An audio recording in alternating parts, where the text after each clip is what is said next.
La commune de Glazoué a accueilli ce mercredi 17 juin 2026 le lancement officiel de la 32e édition de la Journée mondiale de la lutte contre la désertification et la sécheresse, placée sous le thème « Pâturage, reconnaître, respecter, restaurer ».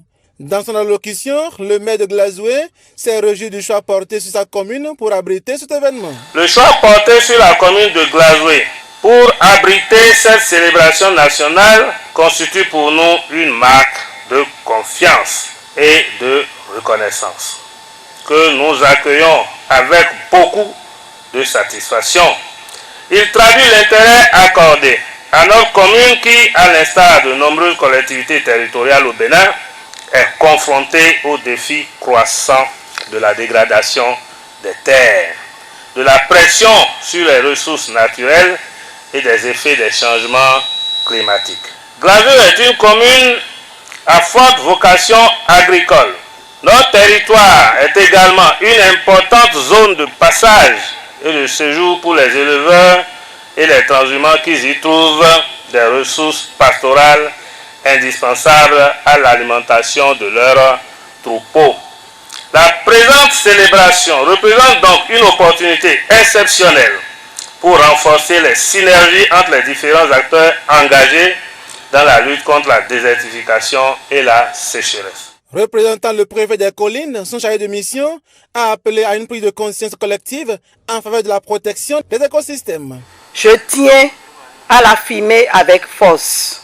Je ne voudrais pas que le département des collines, aujourd'hui l'un des principaux bastions forestiers de notre pays, devienne demain une terre marquée par des poches de désertification. Une telle situation compromettrait notre développement économique, notre sécurité alimentaire, nos ressources en eau et le bien-être de nos populations. Nous devons donc demeurer vigilants face à toutes les formes de dégradation des ressources naturelles. Je souhaite particulièrement attirer l'attention sur les activités de carbonisation du bois et les prélèvements du bois qui, ma foi, accélèrent la déforestation, fragilisent les écosystèmes, favorisent l'érosion des terres et accroissent les risques de désertification. Bien qu'elle constitue une source de revenus pour nos populations, elle contribue à la destruction du couvert forestier lorsqu'elles ne sont pas suffisamment encadrées.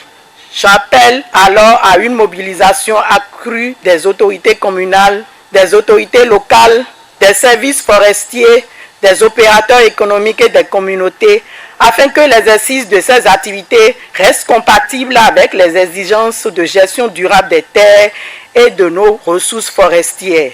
Préservons nos forêts, protégeons nos terres, sauvegardons nos cours d'eau, agissons dès aujourd'hui afin que les générations futures héritent d'un département des collines toujours verdoyant, fertile et résilient. La cérémonie a été officiellement lancée par le représentant du ministre des Cadres de Vie et des Transports, chargé du développement durable.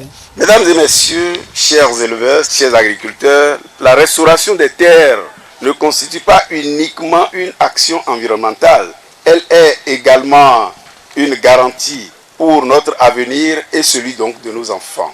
Chaque hectare restauré est une source de fertilité retrouvée, de pâturage régénéré et de récolte assurée. Nous devons donc ensemble transformer les contraintes actuelles en opportunités, en adoptant des pratiques durables et en favorisant la complémentarité entre l'agriculture et l'élevage. Nous protégeons notre patrimoine naturel.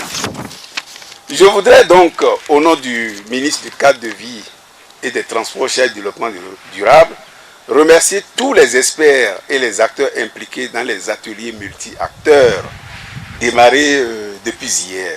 Ces cadres d'échange interactifs sont essentiels pour identifier des solutions locales adaptées et durables. Je lance, au nom donc du ministre du Cadre de Vie et des Transports chargé du développement durable, un appel solennel à toutes les communautés, éleveurs, agriculteurs, forestiers, afin qu'elles unissent leurs efforts pour défendre donc nos terres et protéger donc notre patrimoine naturel que constituent donc nos forêts. Le président national des pépiniéristes a pour sa part salué le bon déroulement de l'activité et a réaffirmé l'engagement de sa corporation en faveur du reboisement. Cette édition 2026 se révèle une très belle éducation et ça a permis au public de savoir désormais comment reconnaître les pâturages et les protéger et les restaurer. Et la restauration de ces pâturages passe par la mise en place de certains végétaux. Est-ce que vous voyez qu'il parle des végétaux, parle des plants en pépinière que nous produisons, nous pépiniéristes agréés. Et c'est un défi pour nous aujourd'hui, pépiniéristes, de produire des plants de qualité. Pas des plants, ce n'est plus produit parce qu'il faut produire. L'État nous a accompagnés à mettre en place la fêtière de la structure, histoire de pouvoir garantir une qualité en matière de plants au Bénin. Donc, c'est ce qui soutient notre présence dans toutes ces actions de reboisement. Au total, 5700 plants, composés notamment de teck, kaya, abélia et baobab, seront mis en terre sur une superficie de 3 hectares pour marquer cette célébration. Les autorités présentes, dont le directeur général des eaux, forêts et chasse, ont donné le ton en procédant aux premières mises en terre. Ambassadeur des forêts.